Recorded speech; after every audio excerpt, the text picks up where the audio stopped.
So, Shona, can we talk about Asgard's performances lately?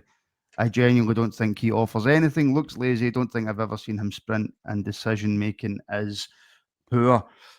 Stuart, Thelo Aasgaard, for me, is not a player for Scotland.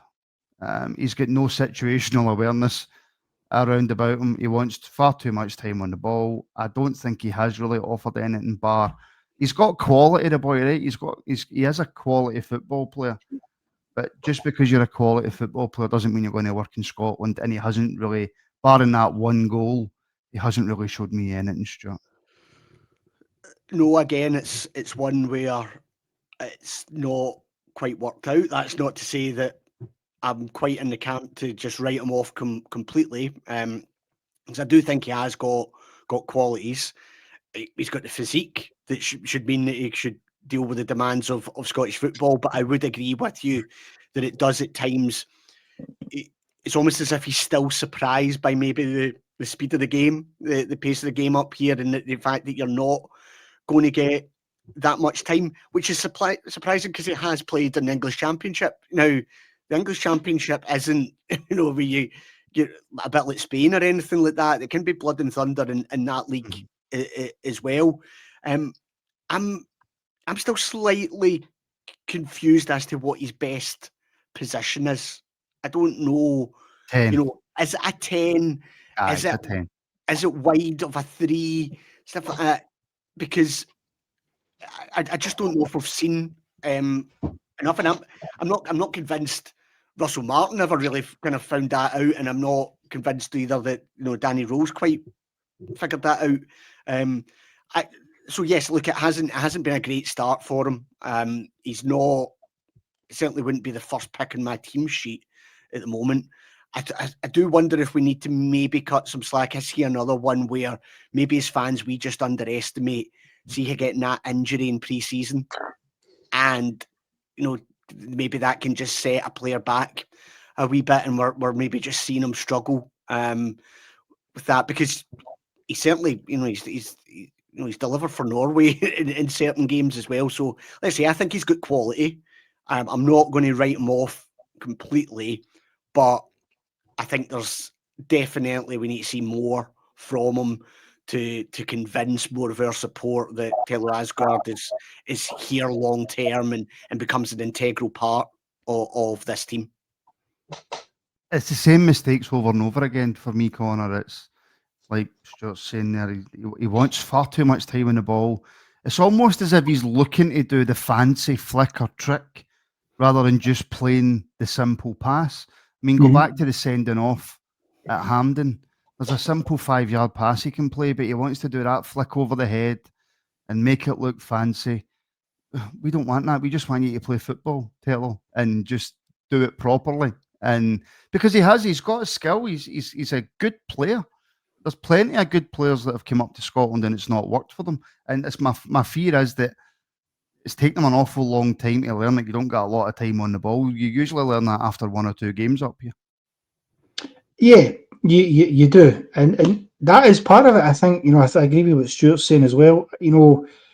I think there is an issue with him, dealing with the physicality in the game up here as well as the speed. I think at times he's naive. He thinks he's going to get more time in the ball sometimes than he actually will. I mean, you see, even yesterday when he comes on, he picks up in the middle of the park. He starts making a good run towards the sort of corner edge of the box, and then he slows himself right down, allowing the Dundee player to get back in at him and come through the back of him. And it's like, why are you slowing down? You're not getting that time.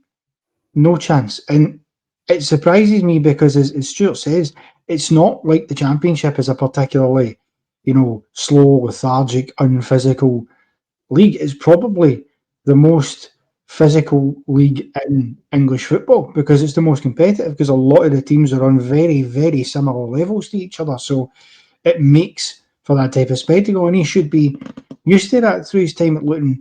I think obviously what hasn't helped him as well is the fact that he was out injured for so long, meaning he sat on the treatment table watching a shit show unfurl in front of his eyes And then once he got back to fitness, was flung right in the middle of that. And I don't know that does his confidence any good either. Coming in under those kind of circumstances and being behind everybody else in terms of his fitness levels. But he's going to have to step it up for me big time, because I'm not seeing anywhere near enough from him that justifies his continued place in the squad. I'm really not. I know he's had the odd moment, but he's got to. He really does need to stop with this slow, ponderous style of football, because it's not good. Honestly, if you turn when he's got the ball and he's trying to move with it, just hit fast forward, then you'll see him moving at a normal pace. Because he's so slow. I think he just needs to keep it simple. See the goal he scored against Dundee United? That was just Thelo Aasgaard playing football, going at a few players, beating them with skill and finishing. There's almost and he's not the only one, I think, in this squad that's kind of, whether that was a Russell Martin effect, overcomplicating things, too much information. I think sometimes they just need to go back to basics, keep it simple. He came on against Roma and he had a lovely wee flick round the corner that created a chance in the middle of the park. That to me was just him playing naturally. Whereas I think sometimes he's maybe overthinking things. And so, like a few of them, I think maybe just trying to get back to basics. Enjoy your football again. Hopefully we might start see the benefit of him, because I do think there is a player in there. Stuart, I get that, right? But when you've got, as Paul's saying here, you've got Bayrami, you've got Lyle Cameron, you've got Diamande. There's other players there who could play in that position that don't seem to get a chance. Yeah, and look, and again, I think we always have to take the stance on this. We don't see everything, so we don't see training and whatever like that. I totally agree. I would, Lyle Cameron was one of the very few bright sparks under Russell Martin. He actually seemed to kind of get what was going on, and he made an impact. It was unfortunate yesterday, but I'm sure he'll get his opportunity.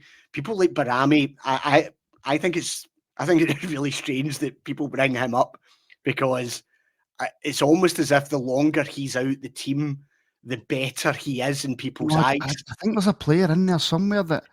But again, you know the first 50-50, Bayrami's not going in for it, and neither is Asgard. Well, but again, you can't. You can't then just say because Asgard doing it, well, Bayrami's going to be different, because the evidence we've seen for Bayrami, that isn't the case. And clearly, Danny Rose came in and thought, actually, I'm seeing nothing from you. One decent goal against Alloa, and yes, he did a couple of decent performances against Celtic, man marking Callum McGregor. But generally, have we really seen anything that merits £4 million that supposedly we spent on Bayrami? Not. So I think there is a tendency that, and we all do it, by the way, so I'm not picking on about it. I do think that players being out of the picture, whether that be either through injury or not getting game time, I think suddenly we think that they're better than potentially what they have been. I don't think Bayrami's anywhere near the answer for Rangers. Just don't think he'll make it here, and I'll be amazed if he's not off in January. It's the sort of the way that I feel about Asgard. Not off in January because it's far too early for that, but I just mean in terms of being able to make it. Now, I should say, Stuart, there is somebody else who is wearing the exact same hoodie you're wearing. All right. And he sent me a picture. So I will share it with you now. That's not the picture. Mr. Ian Thompson. By the way, he copies me all the time, by the way. It's freaking absolutely ridiculous. It's stalker behaviour from him, by the way. See, that's what people don't know, Stuart. That's actually why you were on the Rabble Report with him for a long time. There was a restraining order in place. Absolutely, I'm genuinely worried. He sent me that picture and he said solidarity with Stu's hoodie. So he did.